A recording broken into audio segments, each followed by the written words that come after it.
And in any event, politically, strategically, it is dangerous to do so.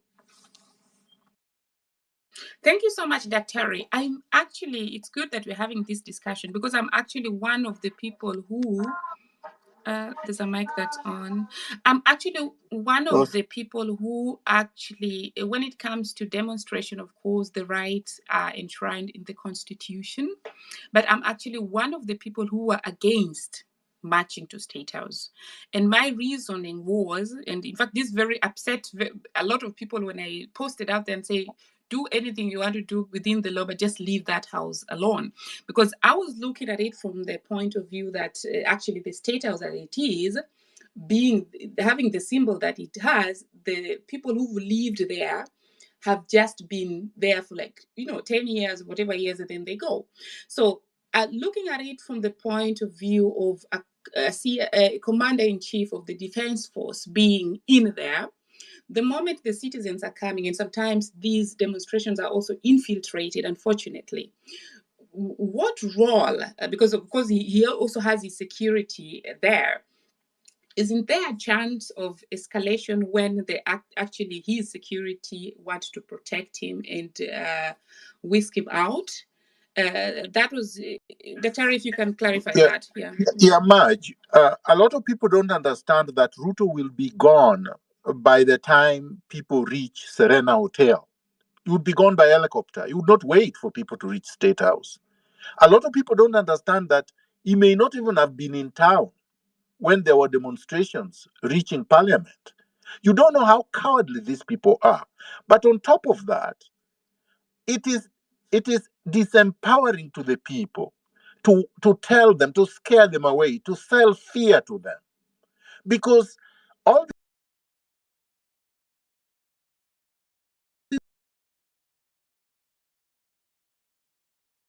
those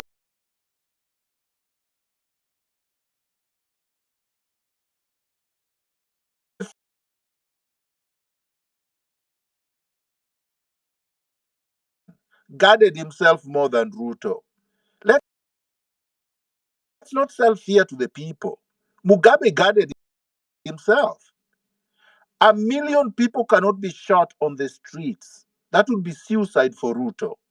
So let's not sell fear to our citizens. Our citizens have the power to take power that they donated to Ruto, and they can do that directly at State House.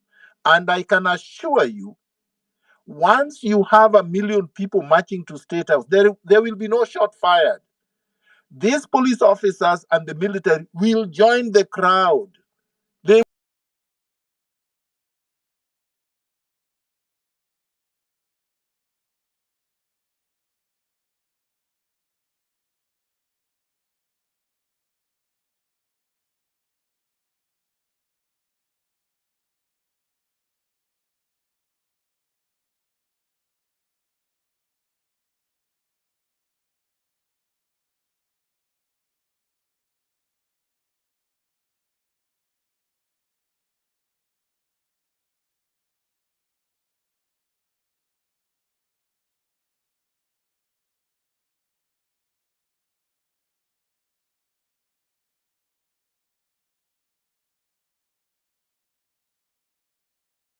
will protest against Ruto.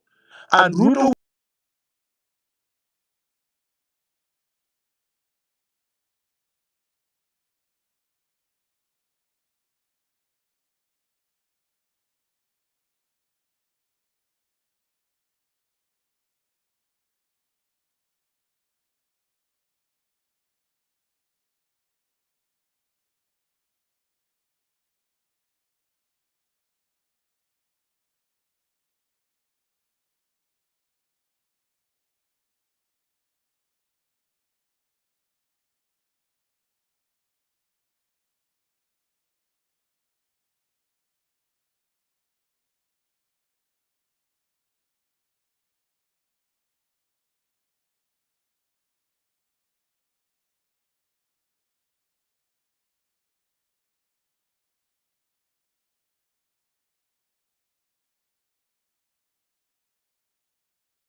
on ground of impeachment, the impeachment provides that you require a third, at least a third of the members, and then for to move the motion, and then you require at least two-thirds of the members to vote for the motion.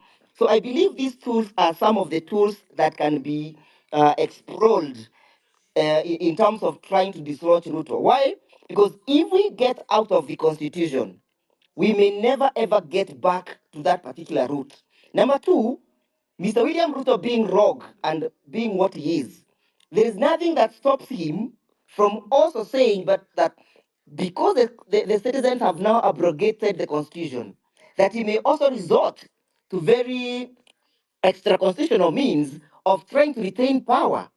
And that extra constitutional means may be a very bloody process because you'll be saying, I am in the office, I have the police, I have the army, I have the support. So you may also use very extra constitutional means. That is why, in Wakili, my view, yes. Wakili, can you land?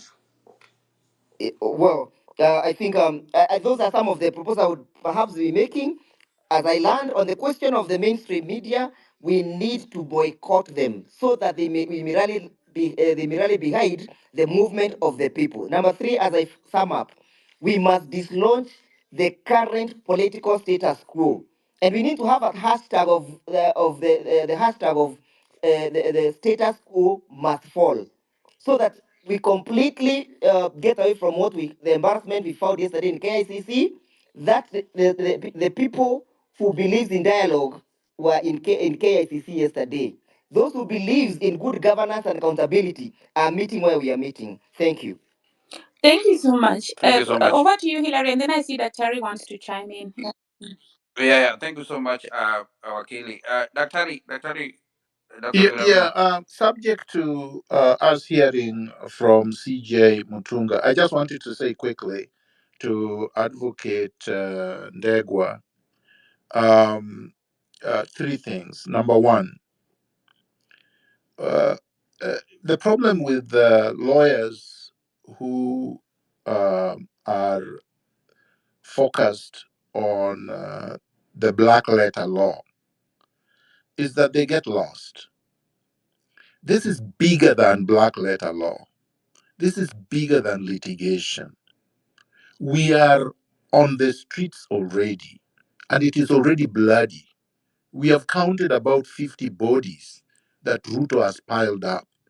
So, talking of blood is a red herring because we already have blood on the street. Our people have already been killed. But more fundamentally, and I want you to think broadly, I want you to think outside the box. We are squarely within the Constitution. Article 1 is part of the Constitution. How can anybody say that power being exercised by the people under Article 1 is extra constitutional, is outside the Constitution? Yet, that is the first article you read. Why should you go to the other articles and you leave the first one that gives you power? That's number two. Number three, impeachment is a non starter. It's actually a big joke. Anybody who mentions impeachment and mentions it seriously may not know what they're talking about or what they're doing. We are not going to get into some exercise into futility.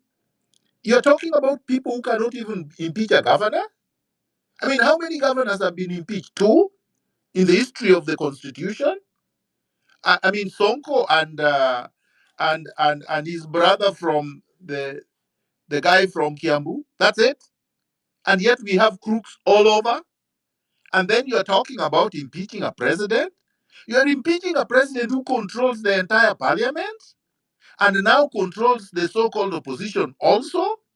Didn't he just parade all of them yesterday? That's the entire parliament he paraded yesterday. You're talking about the people whom basically mutilated the conflict of interest law.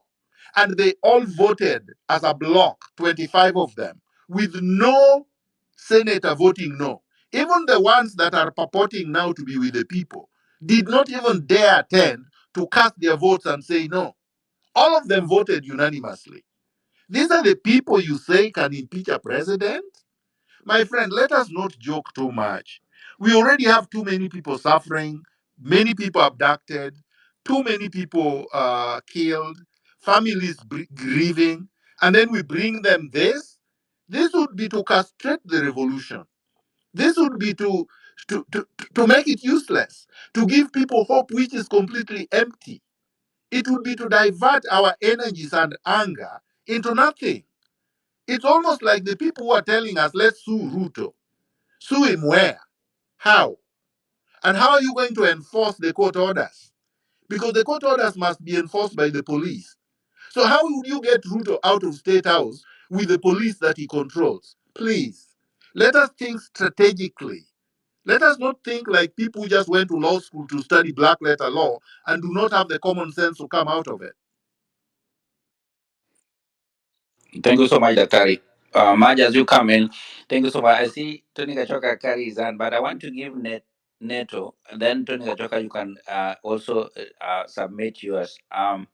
Neto, then Tony Gachoka. I know you are the guest, but Neto, go ahead. Thank you very much, Hilary. But also, Mheshimiwa, as you Is come it in, me? we want to remind everybody that let us have socialize. It means that let us follow each other as possible, so that when we have all these spaces, you're aware of what is happening. Hello, Maj. Mheshimiwa, go ahead. Thank you Yes, very much. yes. Sorry, just a moment. Kibato, I can hear you. Probably you cannot hear people. Neto is speaking in a moment. If you cannot hear him speak, then please leave the space and come back. We'll add you to the mic. Over to you, Neto. Uh, Yeah. Thank you very much, Marge. Thank you, Hillary. I'll try to use my 2 minutes. I'm here not to ask questions, but to support my friends, Dr. Miguna, and also Dr. Willie Mutunga, my very good friends. I will rearrange my many points, but maybe it's a good place to start from where Dr. Miguna has left. The other things I'll be saying will be more signposts for him and Dr. Mutunga then to maybe expound on. But the first one, Dr. Miguna, I think there is nothing wrong in reading the black letter law. I just think that what Wakilindegwa doesn't understand is that constitutions needs to be read in a continuum. Because if you look at the provisions of Article 146 of the Constitution of Kenya, it also provides for the president of Kenya resigning. And what we're doing is very constitutional. You know, the right to picket. I mean, of course, you mentioned very well Article 1 with regard to the sovereignty of the people, Article 37, the right to picket, Article 146. The reasons why people picket is to present petitions and prayers to the people in office. And one of the things we were asking the president is to resign on the provisions of Article 146. So there's nothing extra constitutional about that. I agree with Dr. Miguna to the extent that an impeachment process is dead on arrival. So let's not even think about it. But there's nothing wrong with what Kenyans are doing right now, the protests, the pickets, to the extent that we succeed in getting President Ruto out of office within the provisions of Article 146 of the Constitution. That's very constitutional. The second thing, I'd like to say, which is going to be my first point, was that I think there is the call for dialogue by Raila Odinga, I think, was wrong-founded. Wrong-founded because as I listened to Dr. Tani Gashoka historicize the movement, as well as Dr. Miguna and Dr. Willie, you know, all the things we're asking President William Ruto to do, some of them are within the provisions of Article 73 of the Constitution. It talks about accountability of leadership, talks about competence, it talks about integrity. That's all there. So what you're asking William Ruto and his deputy to do is to stick to the provisions of constitutionalism and the rule of law. And then, you know, broadly speaking, constitutionalism is the fact that just do things as per what the constitution is asking you to do. That's number one. But number two, let the rules apply across board for everyone else, so that it is not that for some people it's not clear. The third thing that I wanted to say, Maybe just to emphasize on what Dr. was saying, I think it is so clear that with the kind of legislators that we have, it will be a waste of time you taking anything to Parliament. These are the same people that passed on the finance bill that was rejected by everyone in the country apart from a few elites. They are the same people who were, even when the demonstration was about to get to Parliament, they were in there forcing to ensure that because of time they passed that bill. They did. They ran into the tunnels so that they can hide themselves. The next day, when the president rejected the bill, on his or they were behind him clapping. So really, that is not a house of honor. There is nothing that you can take there and it can be passed. The same way that Daktari is asking, do we really have an opposition? These people were yesterday lined, both parties, ODM and Kenya Kwanza. They are the majority in parliament. They make like 99% of the representation. So where will you take this impeachment motion to? It is just an issue of common sense, if you ask me as well. Thank you very much. And I agreed completely with Dr. Miguna. And I said that an impeachment motion is a non-starter. However, I said our constitution is ready in its continuum. And if you look at Article 146 of the Constitution of Kenya, it provides for a president's resignation. And what we are doing is very constitutional to get President Ruto out of office. There is nothing unconstitutional in picketing to the extent that the president gets out of office. I'm not asking about an impeachment motion, so I think that's what I wanted you to understand. So two things before my minutes then run out is two things I'd like to clarify. There have also been calls by Kenyans that there needs to be like something, a dissolution of parliament. If you look at the provisions of Article 102 of the Constitution right now, it does not anticipate a dissolution of parliament. So one of the things we must do is to succeed in getting President Ruto out of power. Then, with the constitution of IBC, which is what we must fast track also, and we must be vigilant about that, is to then use a recall process to make sure that we send the other parliamentarians home. The other reason why I was opposed to Raila's call for dialogue is that when President Ruto agreed to meet Gen Zs on the X space, there was no conversation about dialogue. There was no conversation about selecting 150 people. The conversation was very simple. NATO tried to land so that I think your 2 minutes are done, and we have over 200 speakers on the queue waiting. So please land so that you can give the mic to someone else. Yeah, could Yeah, you just please just no, give just hold Neto a on. little bit Yeah. more time, Just please, to that's what I finish? wanted to say. Neto, I'm going to give you some of my 2 minutes. Please proceed. I know there's a reason why, because the legal thing is it's interesting, and we want to also have that clarification. So please proceed to finish without Thank you. interruption. Over to you. Thank you, Marge. And I just said the things I'm talking about will be extrapolated by Dr. Miguna and the Chief Justice. So three things then. One, I said uh, part of the conversations that we had was that there was no request by the Gen Zs for President Ruto to constitute a dialogue phase, because what the Gen Zs were asking for the president is to play by the constitution by sacking the corrupt ministers, sacking the people who are incompetent, and that is very clear. There's nothing that you need dialogue about. And if you see, look at the TGRC report, look at the Ndungu report, look at the Waki report, look at the post-election violence report, Agenda 1, Agenda 2, and 3. So Kenya is replete with reports that just need to be implemented. So for Raila Odinga to request us to go for another dialogue session is to make sure he's misusing us like he's always misused people previously. And you must understand one thing with Raila Odinga is that he always wants to disrupt things. If he's not at the center of those activities, then he also wants to disrupt them. So I really think that in this particular instance, we cannot allow him to disrupt us. The third thing I wanted to say is the issue of public debt and an audit of the public debt. The reason why you might have seen Raila and his friends come out in the open is because you remember Raila being part of Uhuru's handshake, was part of the Chinese debt, was part of all these things. So they know for a fact that an audit or an opening of the public debt puts them all in the same corner. So what would I request of us to do in the next couple of weeks? Number one, I think we need to focus the revolution. We need to focus the revolution, and Gen Zs did a good job by starting the revolution, but I really think that right now we need all hands on deck. We've been on this particular call with all these veterans, CJ Willie, Dr. Muguna, who started these calls earlier on. I think we need all hands on deck. Let the Gen Zs do their role, which they've been doing very well. Let the millennials do it, because it's for country. So that at least let's focus, so that when the part of leadership comes through, then let the Gen Zs, of course, then take over power in the way that they please. But let everyone else play their role. The last thing I'd like to say is the next weeks of IBC appointment. That's going to be the frontier where we must fight Ruto and Raila in a way that gives us what we deserve. You've seen the way it's always possible to manipulate IBC commissioners. The role right now as it stands is very skewed in favor of Raila and in favor of President Ruto, because 5 out of the 9 people to be appointed as the selection panel are all going to be from political parties. That definitely gives them an advantage in terms of who then becomes on board. So I think even though we might be disadvantaged in terms of where we're starting from, I think that space is going to be for eternal vigilance, because then like people are like, so that we do not scare too many people. If we protect that particular space, then we're going to be all good. The last one, the call for Ruto must go must always be accompanied by the call Gachagua must go. Because part of what is going on in the streets is that people are wondering that if you let President Ruto alone, how then does Gachagua become president?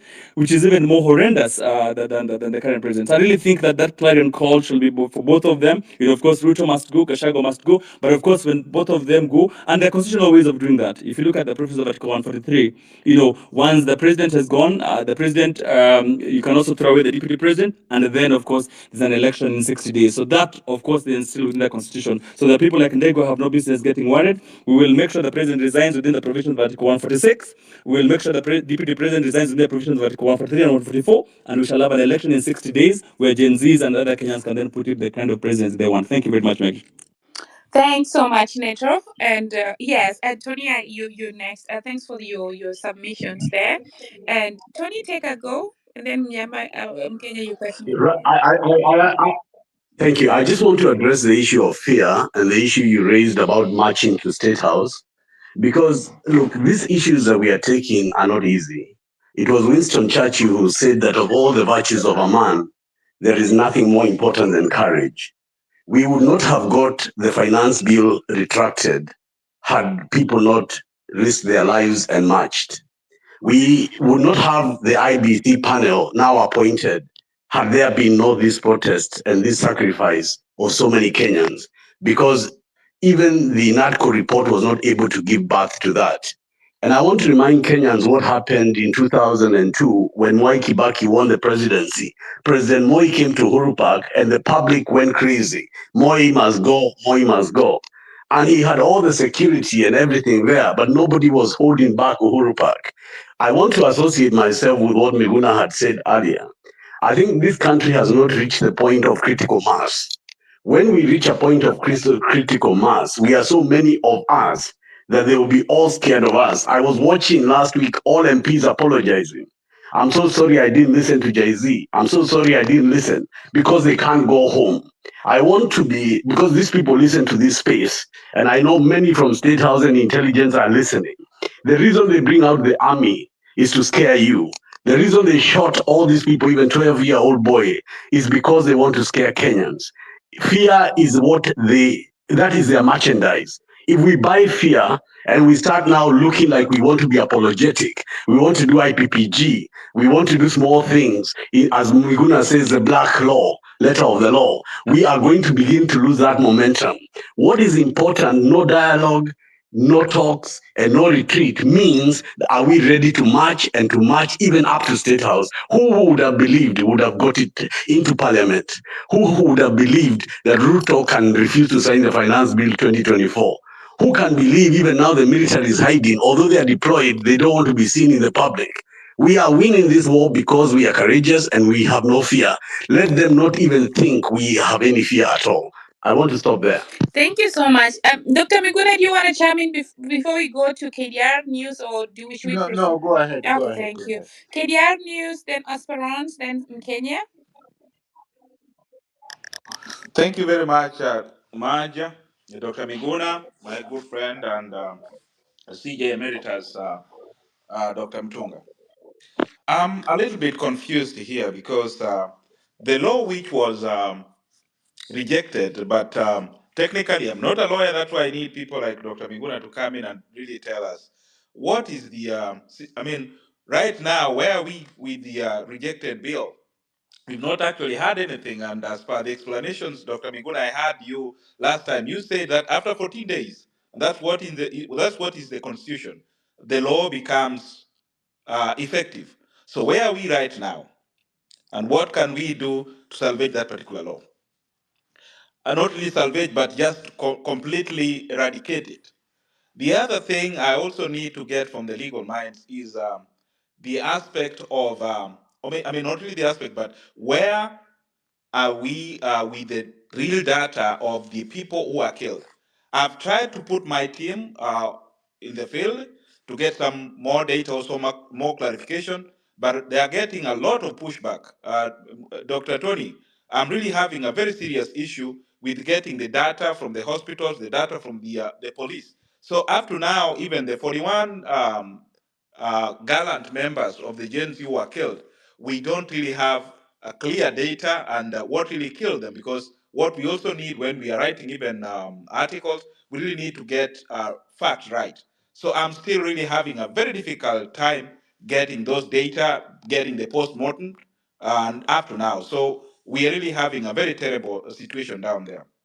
What can we really do to ensure we get this data, we get this information, and probably even file suits to ensure that this is going to do to ensure these people, especially the policemen, are brought to book? Why does he talk of dialogue? Why does Raila Amolo Odinga talk of dialogue while our people from our community in Kisumu down there, over 75 people were killed, and they were being pulled from their houses, from their huts, being clobbered to death, but nothing has actually been done. So I would also love the opposition to tell us exactly what have they done with the people who are killed.